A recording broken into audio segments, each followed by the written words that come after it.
Hello dear students of class 7th. I am Gunjan Dave, your English teacher. Today you are going to learn an interesting poem. The title is Here is Thy Footstool, that you can see on your mobile screen. The poem was written by the greatest Indian poet named Rabindranath Tagore. It is necessary to know about the poet before moving further. Now, on your mobile screen, you can see the information related the poet. Pause the video for few minutes and write down the information in your notebook. Before starting the poem, I would like to inform you that the whole poem is addressed to God.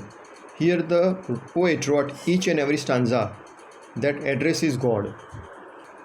Now let's move to the poem. I will explain each and every stanza, but before that I will read stanza and then afterward I will explain, so listen it very carefully. Now we go for the first stanza. Here is thy footstool, and there rest thy feet, where live the poorest and lowliest and lost. In first stanza, the poet tries to find out God in all the places of worships, but the real or actual presence or blessings of God rest among the poorest. Lowliest means inferior and oppressed or suppressed kind of people, and lost means lonely people. Now we go for the second stanza. When I try to bow thee, my obeisance cannot reach down to the depth where thy feet rest, among the poorest and lowliest and lost. In the second stanza, the poet describes that when he bows down to God with respect, even though he cannot reach the place where the God stays or lives, God always lives among the poorest, the lowliest, and the lost. The poet is not giving respect to those kind of people so that he cannot get the gracing of God.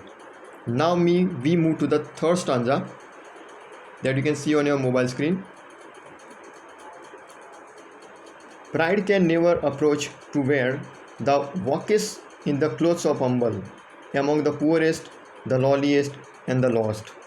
In the third stanza, the poet says that he is unable to make the way to get the God because he is full of pride, and God always ever lives with gentle and simple people who are the poorest, the lowliest, and the lost.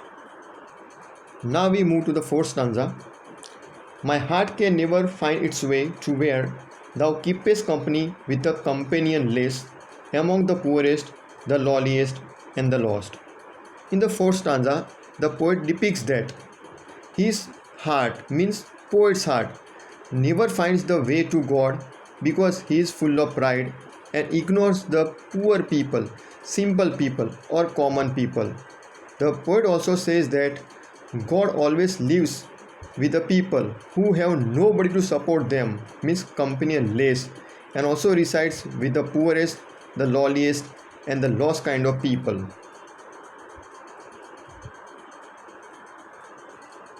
So if we want to find out God, we must obey the rules, the suggestion that is poet given over here. If we want to find out God, God's blessing, we should respect the poorest people, inferior caste of people, and give the company who are companionless. By this way, we can get the blessing of God in our life.